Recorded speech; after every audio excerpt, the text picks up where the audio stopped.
Heavenly Father, I thank you for the opportunity to serve our schools and community. We come before you with humble hearts, asking for your guidance in our leadership and decisions tonight. Grant us wisdom, unity, and clarity as we work together for the good of every student, teacher, and family in our district. May our choices honor you and reflect justice, compassion, and integrity.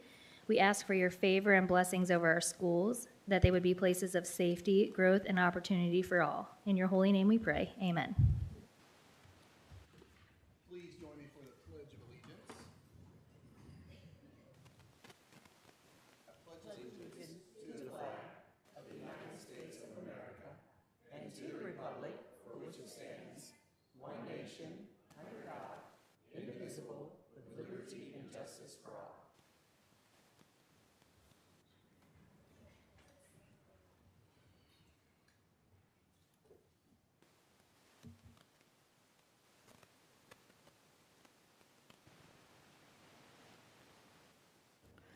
All right, good evening and welcome to the May 12th, 2025 board meeting. At this time, I would ask for a motion to approve the consent agenda. So moved. Motion made by Mr. Guthrie. Do I have a second? Seconded by Mr. Lee. Any discussion or questions? All right, hearing none, we will call for the vote.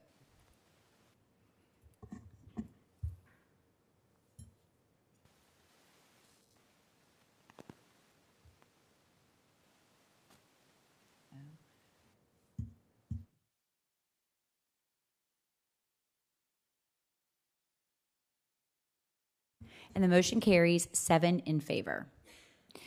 All right, the next item on our agenda this evening are our district highlights. Welcome, Mr. Bohannon.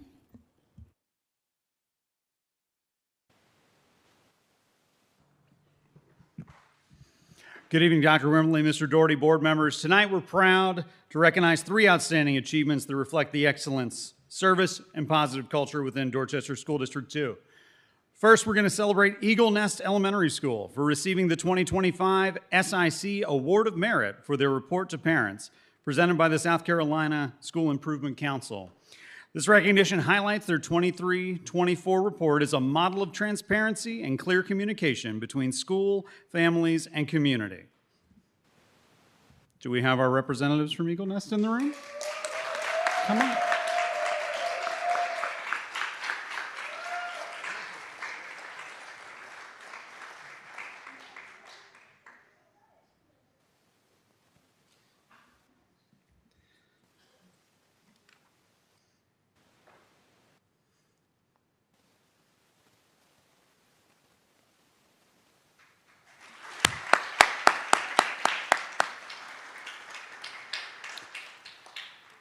Next, we recognize the Ashley Ridge High School Air Force JROTC program for earning the highest honor awarded by Headquarters AFJROTC, the Distinguished Unit with Merit.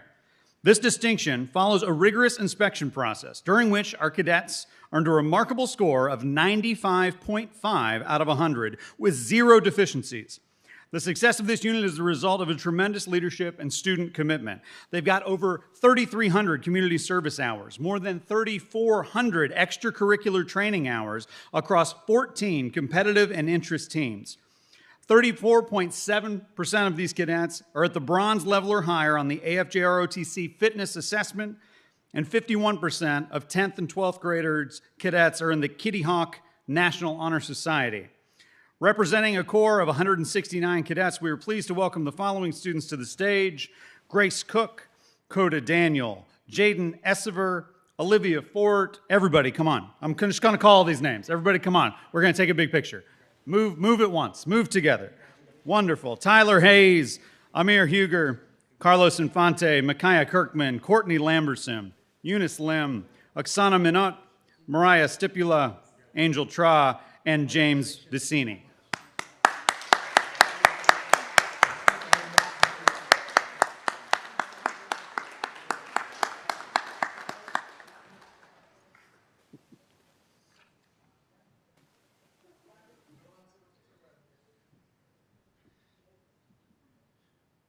Dress, right dress.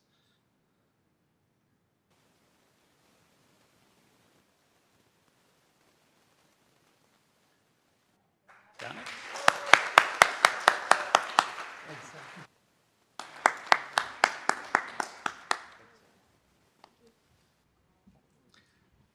Finally, we're proud to honor 10 of our schools for national recognition from Capturing Kids' Hearts. 11 schools have been named National Showcase Schools, a distinction awarded to campuses that demonstrate exemplary implementation of Capturing Kids' Hearts practices, leading to measurable improvements in connectedness, attendance, discipline, and academic performance. Additionally, 4 schools have been named Rising Star Schools, reflecting significant growth in their practices. We're going to bring our Capturing Kids' Hearts School faculties up one at a time, grab a photo op, and move to the next. Our Capturing Kids' Hearts National Showcase Schools are Austin Bailey Elementary,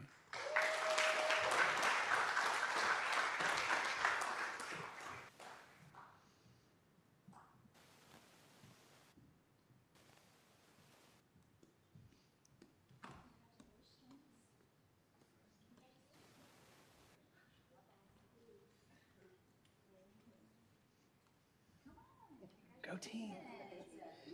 I like your blue boots.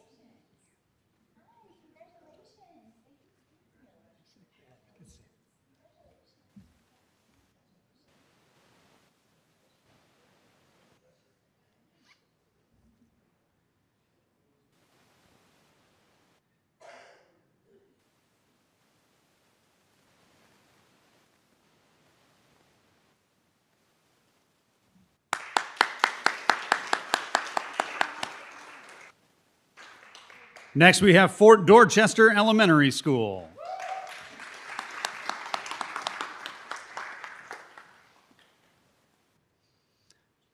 Represented here tonight by outgoing principal Annette Pletcher.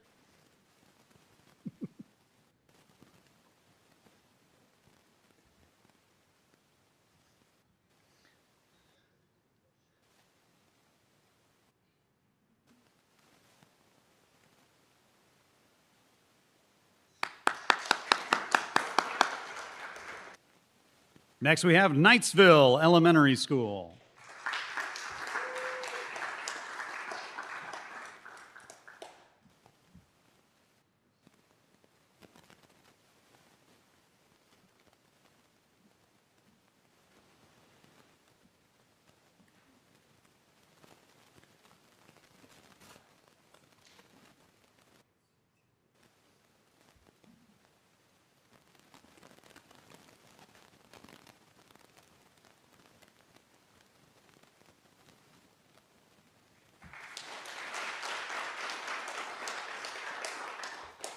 They'll be followed by Oakbrook Elementary School.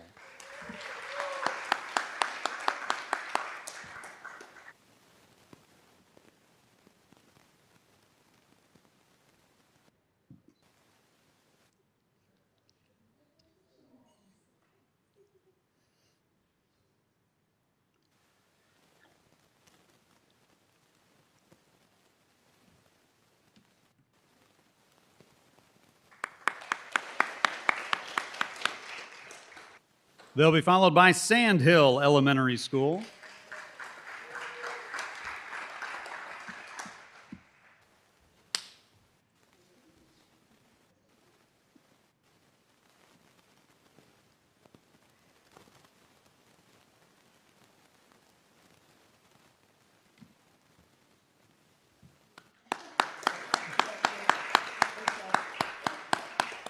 They'll be followed by Somerville Elementary School.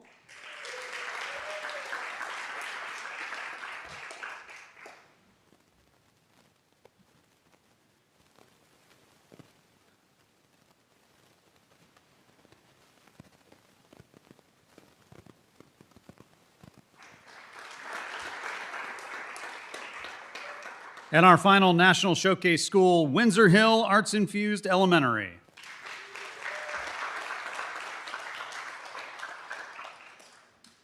Moving on. Our Rising Star Schools, Beach Hill Elementary.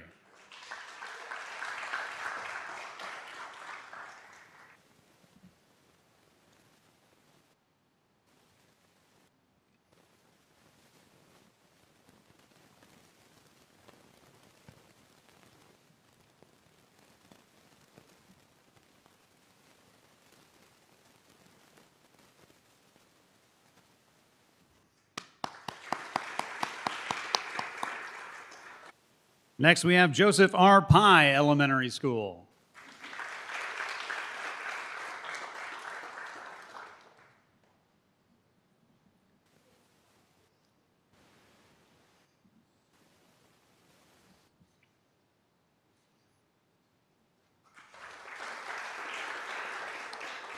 They're followed by Span Elementary School.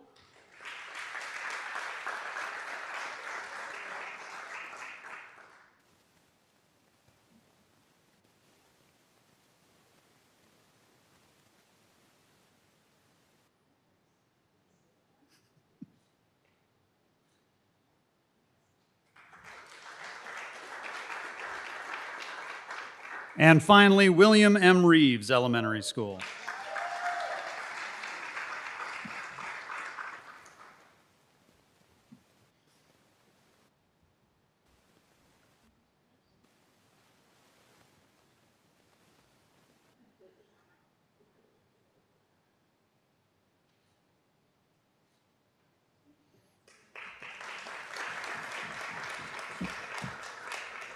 As Dr. Wimberly and Mr. Doherty return to their places, how about one more round of applause for these schools and students?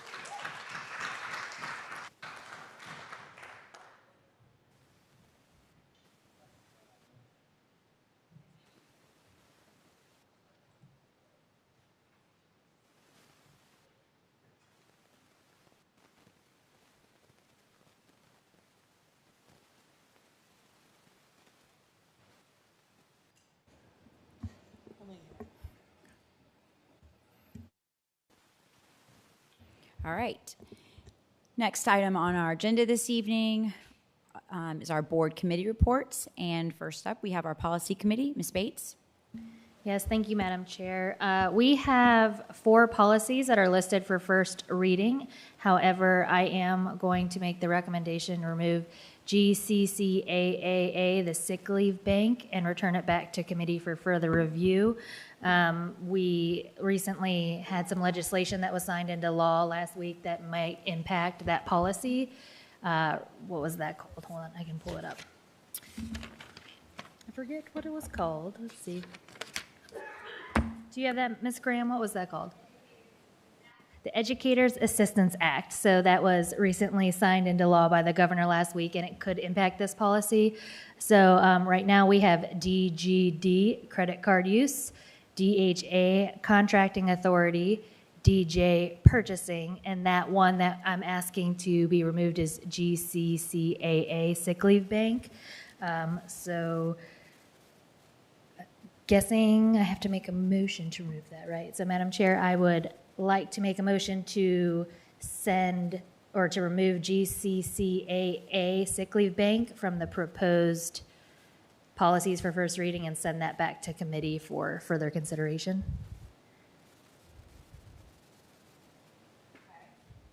So we have a motion from Ms. Bates to remove policy GCCAAA from, which is sick leave bank, from the list of proposed policies for first reading. And I believe since that's technically not coming out of committee, the removal, so I'm going to ask for a second. So moved. Okay, seconded by Mr. Lee. Is there any questions or discussion? All right, then hearing none, we will call for the vote, which is at this time just to remove policy GCCAAA, sick leave bank, from the list of recommended policies. Is it a voice vote? Because I don't know if it was actually. Okay. This one is not. It will be electronic vote. Okay.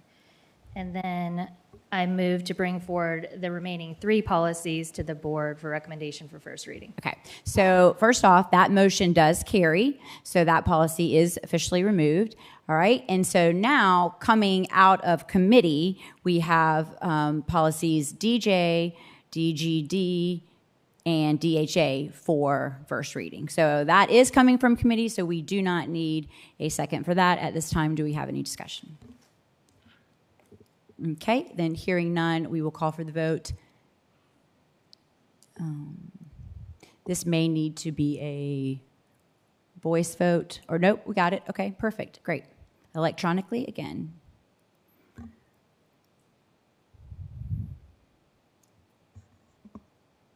Okay, and the motion carries 7 in favor. And then, Madam Chair, the only other things are we have a May 19th, 4 p.m. policy meeting and a June 9th, 4 p.m. policy meeting on the calendar for our remaining policy meetings for this year. Okay, great. Thank you very much, Mrs. Bates. All right, next we have our Finance Committee. Yeah. Mr. Guthrie? Yeah, so we're really in the thick of the budget season. We just got done with a presentation of County Council today and very receptive, so I'd like to thank them for cooperating and definitely productive relationships. And that's all the report. And I don't know if Mr. Lee has anything. Now, I would just point out to folks to be aware that next Monday, we'll be having a public hearing on the budget, and I encourage folks to attend. All right, great. Thank you, Mr. Guthrie and Mr. Lee. Okay, next we have our Facilities Committee. Mr. Farnsworth? Thank you, Madam Chair. I wasn't sure, I know we had spoken just before the meeting if we were going to put our information up on the Yerby track or not. If not, no big deal. We could do that. Sorry, I know Ms. Graham asked me earlier, and I said, no, we don't need anything. Wanda, could you please pull up the Yerby track From our for facilities? Ms. Thomas, from the facilities meeting that we had earlier this evening. If we can, if it's easy to pull that up, just to show kind of the general public where we're at with that. So while she's getting that pulled up, the Facilities Committee did meet earlier this evening. Productive meeting. Facilities is going. They are going, as always. A lot of referendum projects in flight. Sand Hill sounds like it is moving right along. So a lot of good stuff happening on the facilities front. The one that we did want to bring up is here almost. There we go. So one of the pieces from our referendum is talking about the Yerby tract. And so we wanted to bring that back just to the board and to the community to, I would say, maybe let folks know of some potential concerns with timing on that tract. You know, we wish everything and every project would go through smoothly and on time and be able to just get shovels into the ground and build a school. Unfortunately, that is not always the case. And so we are just keeping up to date with this track. I think on the flip side, on the positive, what I heard in the facilities meeting was that our team has some potential other options that they're looking at as far as land and moving forward with some other potential schools. So we don't want anybody to think that the district is just throwing our hands up. We are not. We are definitely always looking at future options. So I appreciate you bringing that up. Turn it over to Ms. Powell. Anything from your side on facilities, Ms. Powell? Beautiful. Any questions for the Facilities Committee? If not, our next meeting is June 9th at 5 p.m. We'll see everybody there. Thanks. Okay, thank you, Mr. Farnsworth. All right, the next item on our agenda is our public comments on agenda items, and we do not have any this evening. So then we will move to the board chair's report. So I have some information regarding accessing our meeting minutes. I know we have had some people reaching out about where to find those, and so I just want to give a couple points of clarification regarding that. The meeting minutes are uploaded into Board Docs. However, one important piece to note is that if you are looking for meeting minutes from a certain date of a board meeting, you're going to have to actually look for those minutes at the board meeting following the one you want the minutes for. So, and the reason for that, let me explain a little more, is that, so like when we approve our consent agenda, like tonight we approved our consent agenda, that includes approving our meeting minutes from the previous meeting. So our last meeting was, oh gosh, I don't know, does anybody remember? 28th. Thank you, April 28th. So tonight, when we approved our consent agenda, May 12th, we approved the meeting minutes from April 28th. So if you are searching for meeting minutes from April 28th, it seems like you would go to April 28th board meeting, correct? No, do not. You would actually go to the May 12th board meeting because those are not officially a meeting minutes until the board has voted to approve them. So once you find the correct meeting that you need to be in, then you will go down to, and you can see this on the slide up here. So if you look over on your left, it's highlighted, you will see approval of consent agenda. So again, that is the step when we approve those meeting minutes. And we are actually going to update that just to make it a little bit clearer for people to be able to find it and access it. We're going to update what it says. It will say approval of consent agenda and meeting minutes for the future, so it will be easier to find that. So you will click on that, and then over to the right, you will see the little document sign. So then that will show you that there's something uploaded in there, and then you will be able to go down and you can see right there, someone showing us on the right. Go down to there, and it will show you the minutes from the board meeting, so they will be there. Does that make sense? Is there anything else I need to add? Does any board members have questions or want to add anything else regarding that? No? Okay. Yes, you have a comment, Mr. Farnsworth? No. Yeah. You're like, what else could you No, possibly go add ahead, to that? please. We want to make sure that people are able to easily access them, so. And I would also point out, because some folks forget, that it was not that long ago, we did not stream our meetings. Again, not that long ago, so obviously our meetings are uploaded typically, I think, within a day or two. So our full meetings, everything we do, are available online for anybody to watch every single minute of a meeting that they would like to. Every single exciting minute. Yes. All right. Wonderful. So I think that concludes the board chair's report for this evening. And so the next item on our agenda is our superintendent's report. So I will turn it over to Mr. Doherty. Thank you, Dr. Wimberly and the rest of the board. This evening, our first item is 7A. It's Project Adam update, and we have Mrs. Amanda Santa Maria, who's in charge of our nursing and services, and this will be the last time you will call her Mrs. Santa Maria. Next board meeting will be Mrs. Sims, so congratulations to Amanda. Good evening. So I have with me tonight Nikki Johnson, who is our nurse educator. She works on my team, and she's really the unsung hero of this project within Dorchester District 2, as well as Tara Lawson, the project coordinator from MUSC. Some of you may remember we rolled this out as a district initiative back in 2023 at the start of the program here in DD2 and made it a district goal that by the end of this school year, all of our schools would be Project Adam certified. So I'm going to turn it over to Tara to tell you a little bit more about the project as well as our status here in DD2. Good evening. My name is Tara Lawson. I am the program coordinator for pediatric cardiology at MUSC and Project Adam.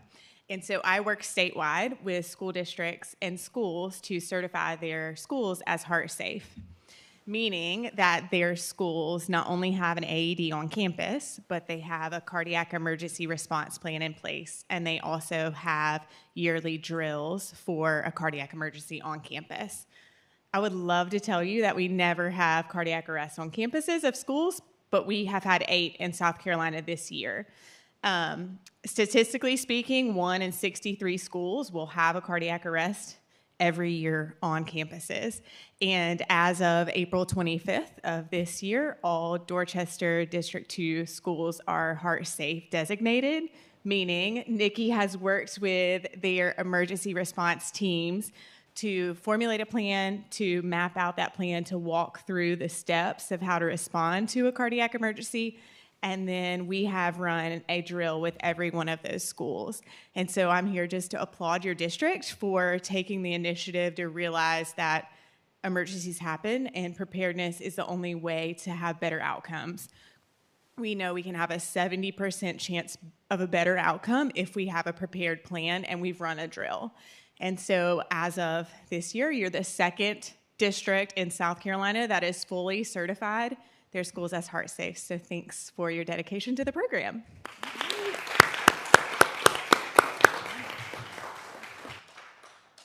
And There are just some photos here of our emergency response teams at each school at the completion of their drill.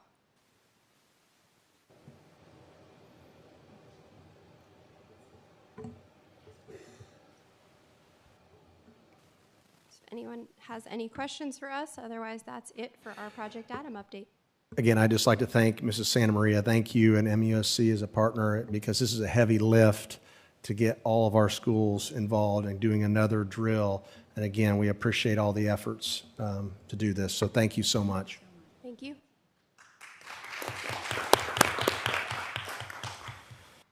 Our next presentation is Reality Town update, and Miss Galia Mercer Brown, our Director of Guidance, will be presenting on Reality Town throughout the district.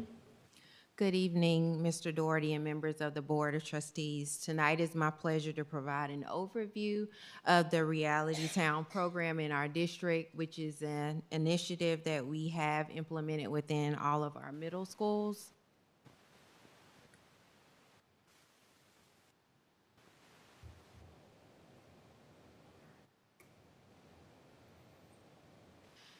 As I stated, the Reality Town program is an interactive initiative that we have that provides hands-on experiences for all of our 8th graders. It provides them the opportunity to see how their current educational goals and performance in their courses are impacting their future success in regards to post-secondary planning. Students have the opportunity to be assigned careers based on their academic performance, and from there we look at their GPAs after first semester and assign them career assignments that are attached to their career interests that they have expressed in their IGP. So when we look at the IGP, which is the Individualized Graduation Plan, every student in grades 8 through 12 are given that opportunity to meet with their counselor annually to review their academic progress, to talk about the high school programs that are offered at their school, as well as discuss post-secondary options that are available. So our middle school counselors take it a step further to go in and conduct classroom lessons. At that time, they look at how they can help students overall with their academic performance and their initiative in their courses regarding how they are submitting assignments, their productivity, and using critical thinking to make responsible decisions.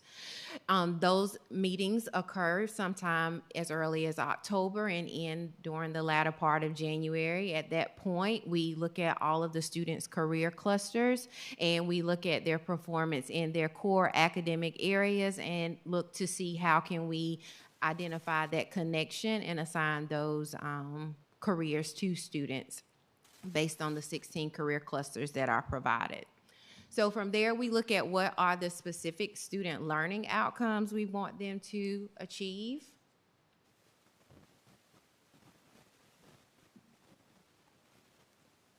Okay, so we want them to first apply the principles of debt management and saving. We want them to make financial decisions that reflect a balance between immediate expenses that need to be taken care of and the ones that can be saved or purchased at a later date.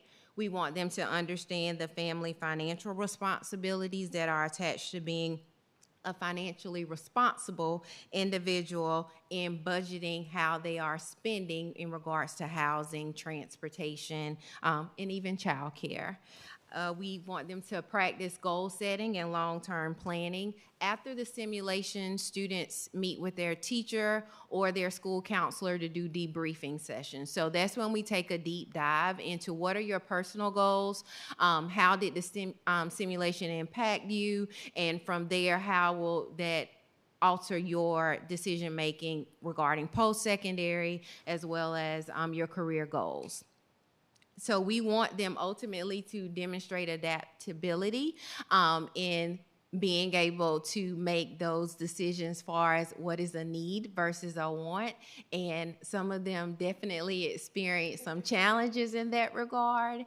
And they have to be very flexible and rethink some of their decisions because it might cause them to have that aha moment to say, I really need to appreciate my parents and what they do, or my guardian, which is ultimately that last learning outcome we want them to achieve, and that we want them to foster empathy and respect for the adult responsibilities that are in the world today.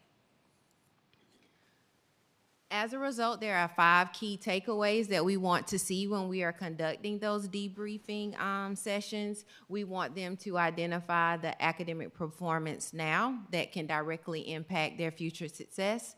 We want them to see how financial literacy can be a life skill. We want them to, again, have those conversations to talk about what career planning can do now for them later. And start looking at those soft skills and how they can be an essential component of the adult learning experience, and look at how we can make those real world and real life situations come to life for them through that simulation. As a result, I do want to share some of the reflections that students have shared during those sessions. One student said, "Now I get why my grades matter. What I do now actually affects what kind of job and life I will have later." One student shared, "Budgeting isn't just something adults do. Reality Town taught me how to manage money and choose between what I want and what I actually need." Other students shared, "This made me think about my future career and how much education I'll need to get there. It's not just about picking a job, it's about preparing for it." Another student stated that, "I had to make a lot of decisions fast. It helped me learn how to manage my time and solve problems like an adult." And the final one I would like to share is a student stated, "I never thought that I would use math and writing skills like this. Reality Town showed me how school stuff actually connects to real life." So when we do real world simulations, we want to definitely make an impact on student learning outcomes. So as I stated, Reality Town is actually a strategic instructional initiative that we have within the curriculum and instruction department. It is only one of many things that we implement to help our students make meaningful connections to the world of work with what they're doing in the classroom. So we hope that students boost their engagement and motivation for long-term academic success. And we have seen that there has been a decline in the cumulative number of failing grades that students have received since our inception of the program in 2021. We also have seen that when you compare quarters across the span of time that we have implemented the simulation, that there is a decline in the number of failing grades that have been received by students. And again, we can't say that this is the sole attribute to the reason that we're seeing this, but we are acknowledging that this is one component that is assisting with those processes because students are making those connections. And we also have seen that regarding 8th grade in particular, we have seen a reduction with the number of 8th graders that need summer remediation. Again, this is just one initiative in the many things that we have implemented in regards to like content recovery. There are different things that we've done at the district and school level to contribute. This is just one thing that we have seen to enhance students' motivation in what they do on a day-to-day basis in their academic environment. I also want to highlight that volunteers are a very crucial component for the simulation. Without them, it would not be possible. We roughly have anywhere between 60 to 75 volunteers that come in and dedicate their time for each event that we have, and we host these events at each middle school in our district. So that adds up whenever we look at it from a big picture. And with these volunteers, they just help make it as impactful as possible because they bring in personal lived experiences with the students so they can further identify those connections. And this year alone, we've had 217 individuals that have expressed interest and have come out to volunteer within the program. And it just further reiterates that the community is supporting this initiative and sees the value that it can bring to our students on a day-to-day basis. I also want to highlight the community and business partners, which are also a key component in that they provide a certain level of expertise that many individuals wouldn't necessarily get to see if they were not serving in that capacity. We have local businesses such as banks and branch owners that come in and provide guidance from a budgeting perspective. We also have individuals that come in and provide financial counseling. We've had local businesses such as Dominion Energy come in, and they just add a certain level. I always share when individuals come in that the one experience that always sticks with me is that it was a student and they made a purchase to take a vacation, and they did not pay their utility bill prior to doing that, and they went to Dominion Energy or the representative from there at that table, and they had to have a real life conversation about how you need to prioritize and budget accordingly. So they add just a certain level that helps students see that these are the types of conversations that they have to have moving forward. So in summary, I would just like to say that the Reality Town program provides a very impactful opportunity for students to see how making those real world connections now can help them lay the foundation moving forward, and also take the opportunity to thank each and every individual. Many of our board members have definitely participated in the event, and without them, it would not be the success that it is today. So thank you for your time and attention and giving me the opportunity to do this. And I open the floor to any questions or feedback you would like to provide. Well, this is one of the best activity that you can participate in as far as the district level. All the years I've done it, I've had the best of time. The kids are so funny. They have 4 children, and they want to get like a 2-seater.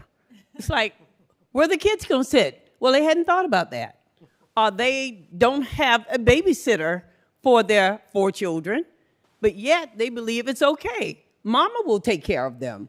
And so one of the things I think I may have mentioned to you, I would love for the parents to do a tag-along with them in the evening, one of these in the evenings. I think it would be an eye-opener for them to understand. They have to start now helping their kids to understand mommy is not always going to buy those things for you. One day you will be the mama or the daddy and need to do it.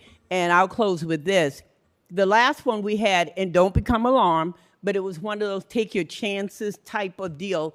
And a young man was from the high school, and he decided, and so it was kind of like you had to take a gamble. You had to pull a card like you were at a gambling place. Now, they still have to just my luck. Yes. I love that. So I would say to them, now, if you don't have enough money, you shouldn't be over here. Well, the young man from the high school, his whole thing, come on, you can make it. Just try. Just keep trying. He had those folks coming back 3 and 4 times spending their money. And they would get upset because they would lose.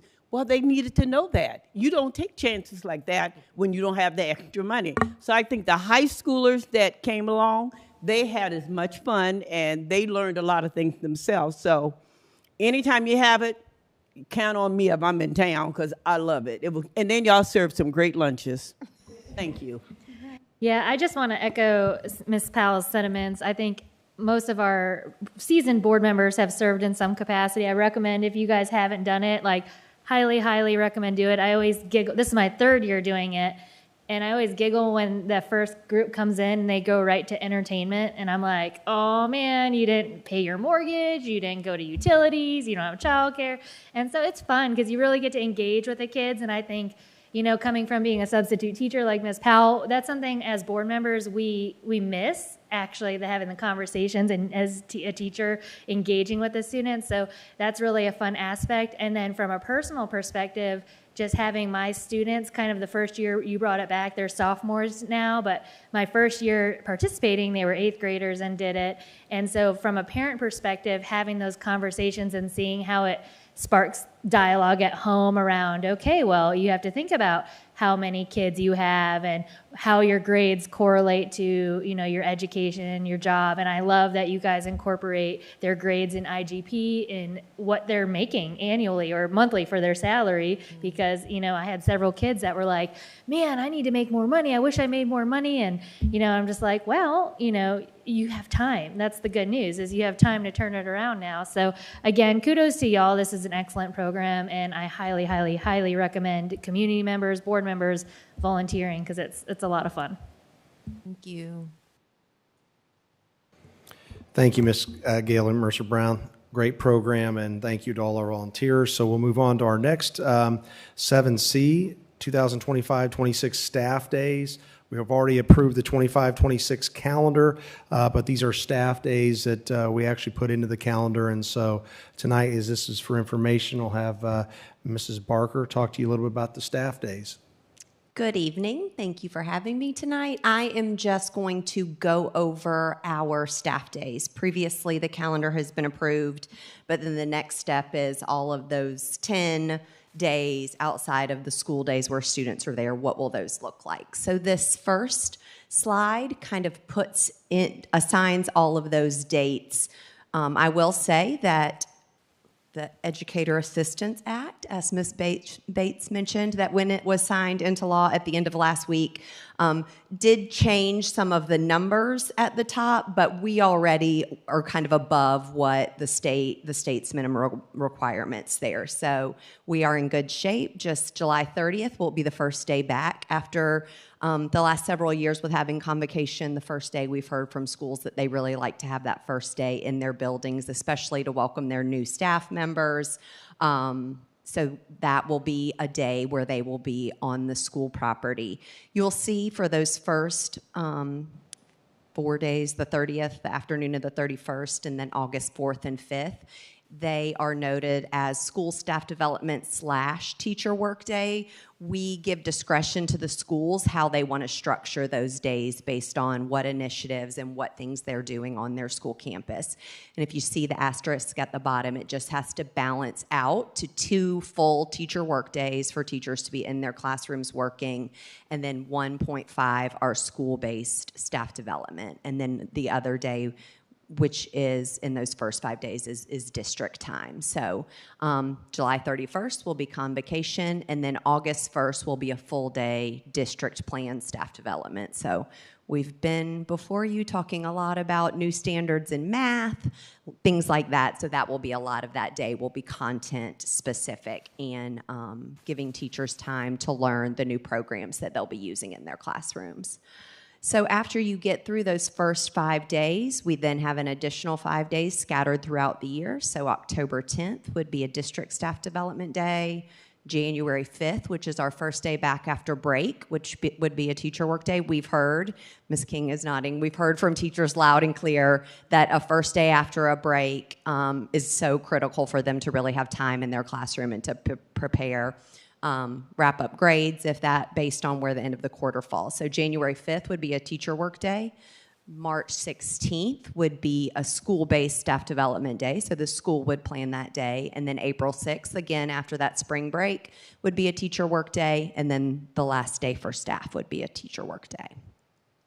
So that is all of those 10 days for staff. And then we've had some discussions previously, especially with no longer continuing PLC Wednesdays for the elementary level, and how to utilize some of our early release days. So we have this year had 10 elementary early release days. So in order to support our final year of letters, while also giving teachers time for planning, PLC meetings, all of those things that they need time for, we are increasing to 13 instead of the current 10 early release days.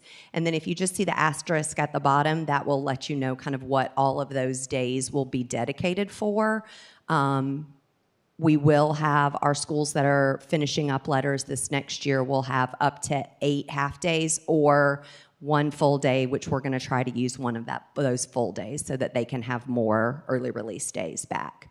But then no more than 8 of the 12 will be designated for letters or staff development. The rest would be for their PLC and planning time. And then the next, this is middle and rise schedules. We have historically had 4 early release days for middle schools, which is in alignment with what our high schools have done. We heard over and over and over again, Mr. Cannon, Mr. Doherty, and I, during our middle school data meetings from principals, now that they are fully utilizing the district common assessments and really meeting on a regular basis to dig into that data and go through those debriefings, they need a little bit more time in order to do that. So one of our solutions in order to do that with our current calendar is to add those 2 additional early release days that would be specific for data debriefings, data meetings, to then give them time in their PLCs back so that they can work on those decision-making for students. So middle school would increase to 6 instead of 4, so an additional 2. And then high schools would continue to have the 4 early release days, which they use for collaborative planning and functioning PLCs. And just like we have done in the past, 2 of those would be school-based, where the school plans what that time will look like, and then 2 of them would be district-based, so we can pull them together for content PD, supporting any content needs that they had in those areas. And then the bottom dates are the last several years we have had district half-days outside of those early release days. Historically, that has been the Friday before winter break and the last day of school. So when you look at the calendar for this year, no dates have been released that we're aware of yet for Flowertown Festival, but the Cooper River Bridge Run is March 28th. Everyone knows how busy town is and how hard it is to get in and out of a school on the Friday of the Flowertown Festival. So if history repeats itself, and that is the Flowertown Festival weekend, having a half day on March 27th, which is the Friday prior to spring break, would let us dismiss schools before traffic gets too bad and our buses are impacted. So that is also something that we heard from several schools that are on the side of being impacted by that, the need to dismiss early if we do have school on that day. Okay, and then these are just nothing new here for the most part, just the dates that we will put on the calendar throughout the year. So we did 1 day for facts and fees this year. It was successful for the most part. Everything happens virtually now, so we felt we could continue that. A 6th grade Meet the Teacher night on July 31st. Middle schools also, the Saturday before school starts usually are open so that students can walk their schedule, get back in the building. It's not a formal Meet the Teacher, but families can get in the Saturday before school starts, which we've done for years. Elementary school Meet the Teacher, which includes kindergarten, would be on Monday, August 4th. Also on August 4th would be during the day would be 9th grade orientation at our high schools. 7th and 8th grade open house, since they don't do Meet the Teacher, would be August 12th. High school open house would be August 19th. We did hear a lot from parents and some schools about the need to have a second semester open house because classes change, so that lets parents and students and families come in to meet those second semester teachers. So that's what that second semester open house date is. And then next year, it's hard to believe we would talk about graduation for next year, but graduation would be May 23rd with Somerville having the 9 o'clock spot, Fort Dorchester at 2, and Ashley Ridge at 7. Any questions about school days before I go over bell schedules? That was the lightning round. You did a great job, Mrs. Barker. The one thing I would like to point out for graduation, the availability for the Charleston Coliseum, we had to do it over Memorial Day weekend, and so it was not available any other time, and so that's why it's on that Saturday of Memorial Day weekend. So just want to point that out. It's based on availability. So I appreciate Mrs. Barker and her team putting all this together. So any questions from the board? I did have one question, or actually 2. When do we add the weather days? Like the so built-in weather days. that was approved when you voted on the calendar. And I thought that might be a question. So if you see on this slide, the ones that are underlined, those are the weather makeup days that were approved. I will say this calendar was approved before we were kind of in it, but maybe as we are, because we're currently planning for the next calendar committee, looking at balancing those makeup days so that they're not all in second semester. And it's hard instructionally for students, but also then it's like you lose everything at the end. So we have made a note to talk about that with the calendar committee. Yeah, that was for something this year. I heard too, is about ma'am. them all being in the second semester. And then that brings me to the other question I had, or just comment. I remember with this school year, we talked about, and this is just more of a comment, not about the calendar, giving devices out at facts and fees this year instead of waiting to have like a device day. Remember that? Because we ended up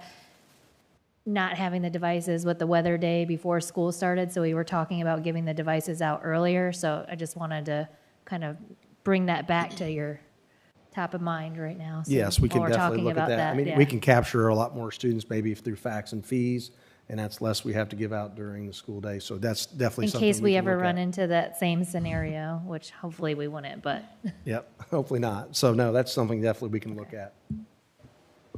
Yeah, and correct me if I'm wrong, I think the challenge potentially is the use of the devices, because if you don't have really any training, if you have kindergartners, first graders, second graders that don't know how to use their device, it doesn't really do a whole lot of good. well, I think everybody, for the most part, would if they've been in our school system other than kindergartners, and kindergartners aren't required. They don't have compulsory attendance requirements in the state of South Carolina, so. Yeah, I think some of that would be a challenge, but I think that would be something we'd look on, maybe not even at the facts and fees, but maybe something closer to the school date, and maybe we would then do a deployment there if parents would like to come by earlier to get their devices, and maybe even have some trainings if that's something we need to do. But you bring up a great point, Mr. Farnsworth. I mean, especially some of the kindergartners would not know how to use that, especially if they're new to the district. But again, I think that's something we can do to help us get more devices out. We can definitely look at some more days, not just facts and fees, but maybe during some of those times, because I know our administrators will be working, our technology department will be working, so that might be something we can look in doing. I can't remember when we handed them out this year, but I just remember talking about it and saying, hey, let's come up with a game plan for next year to just give them out earlier than what we did. So I did have a quick question. I know in the past we had a lot of really positive feedback for learning by design. Have we talked about that? Yes, we have. Our proposal, and we've already spoken and met with Ms. Hayes, our staff development expert, and started planning to bring that back next year on one of our district staff development days. Yes, sir. Yes, and it supports Learning by Design. For those of you that may not know, is kind of like a mini district conference. So there's some choice involved there, so staff members can participate in training that they are interested in that may be specific to something they need or something they would like to try in their class, and we can balance it with anything that might be required as well. And same thing, we kind of got away from it after COVID, but same thing, we see a huge need, and we're excited about planning that again. Thank you. Any other questions? Okay, we'll move on to our next item, talking about bell schedules. And so as you can see in front of you, the 25-26 bell schedules, and Mrs. Barker will be here to talk to you a little bit about that. And so, Mrs. Barker? Thank you. So we are, if you'll see the top, our current bell schedules, elementary, middle and high, with Rawlings following the high school schedule. We are not proposing any changes to our current bell schedules for elementary, middle, or high, or Rawlings. We are proposing a change at Rise Academy. Rise currently follows a completely different bell schedule that students are on campus from 8 to 1. But we have worked with transportation and Ms. Sanders, the principal at Rise, and feel like transportation will work at the middle school, and it will get all of those students back onto a full day schedule instead of a shorter day that they have had this year. So we would like to propose the change for Rise Academy only, moving to 8:30 to 3:05 for the bell schedule. So in your board packet, you'll see those proposed changes there for RISE, and so we're just asking for your approval this evening. All right, board members, at this time, I'd ask for a motion to approve the bell schedule as presented. So moved. All right, motion made by Mrs. Bates. Do I have a second? All right, seconded by Ms. King. Is there any discussion or questions at this time? All right, hearing none, we will call for the vote. Bates, yes, sorry, Ms. Bates made it, Ms. King seconded.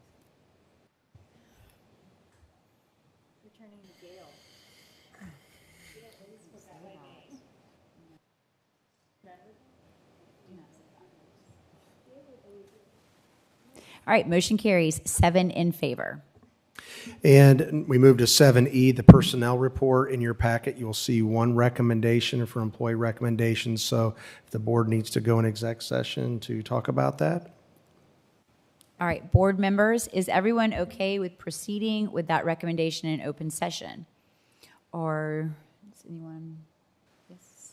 Yes, okay. Then at this time, I would ask for a motion to approve the recommendation as presented in our packet. So moved. All right, Second. motion made by Mr. Farnsworth, seconded by Mr. Guthrie. Any questions or discussion? Okay, hearing none, we will call for the vote.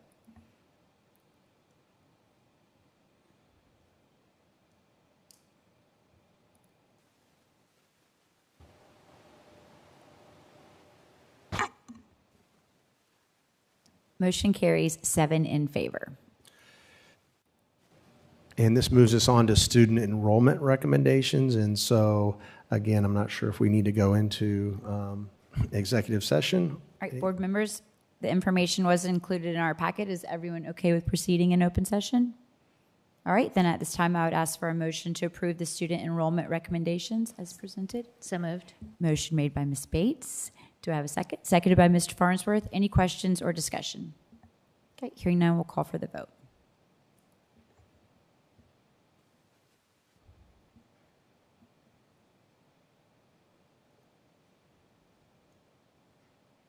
Motion carries 7 in favor.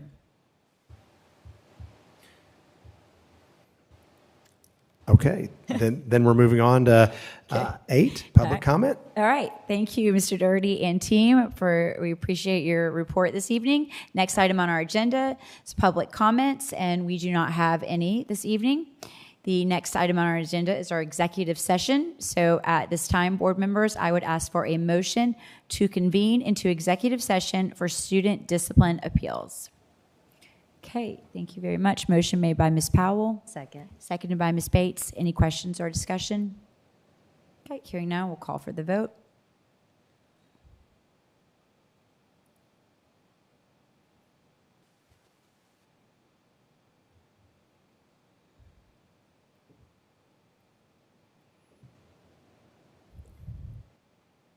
Motion carries 7 in favor. We are in executive session and we will return.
right. meetings and join meeting again. I don't know, sometimes. We're live. All right, board members, at this time, I would ask for a motion to return to open session. So moved. Second. All right, motion made by Mr. Guthrie, seconded by Ms. Bates. Any discussion? Hearing none, we will call for the vote.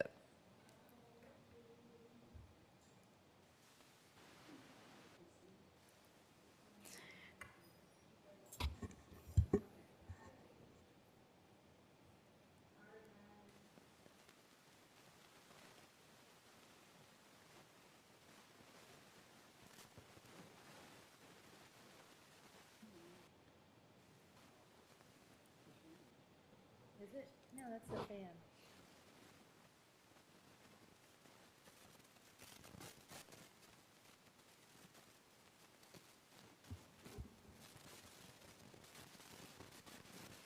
All right, motion carries 7 in favor. We are back in open session. All right, board members, at this time, I would ask for any motion from action that we would like to take from our executive session.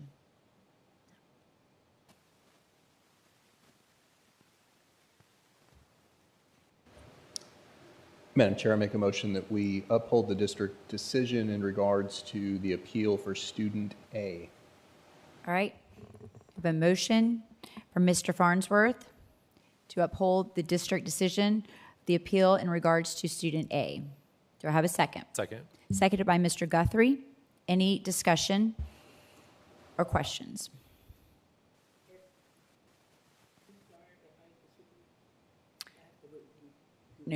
No, you can make a statement, yes. You may make a statement, yes. Okay, I basically disagree with that, the upholding of that particular decision. All right, any other discussion or questions? I respect each and every member. It was a very difficult situation. My concern is about precedent, and I think that the decision by the district is the correct one. I support that. All right, any other discussion?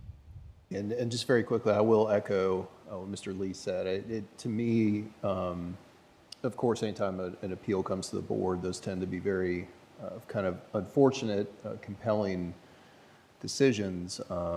But when I look at precedent and what we've done for past cases as well as what we are potentially saying for future cases in this particular situation, I would have some major concern about that precedent if we were to overturn what the district has brought to us so far. I echo those sentiments. All right, if there's nothing further, then at this time, I will call for the vote.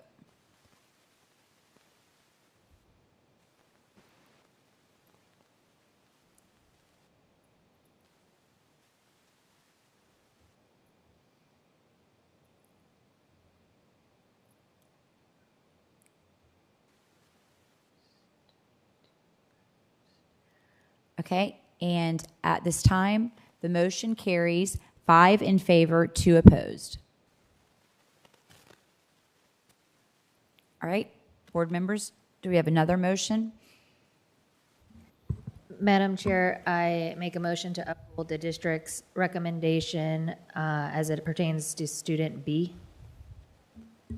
Okay, so we have a motion from Ms. Bates to uphold the district's recommendation as it pertains to student B. Do I have a second? All right, seconded by Ms. King. Any discussion or questions?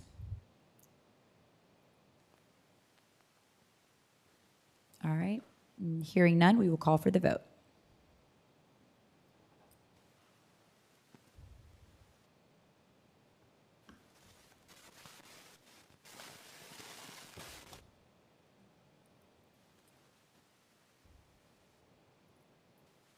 All right, and the motion carries 7 in favor. All right, board members, at this time, I would ask for a motion to adjourn. Motion made by Mr. Lee, seconded by Ms. Powell. Any discussion? Hearing none, we will call for the vote.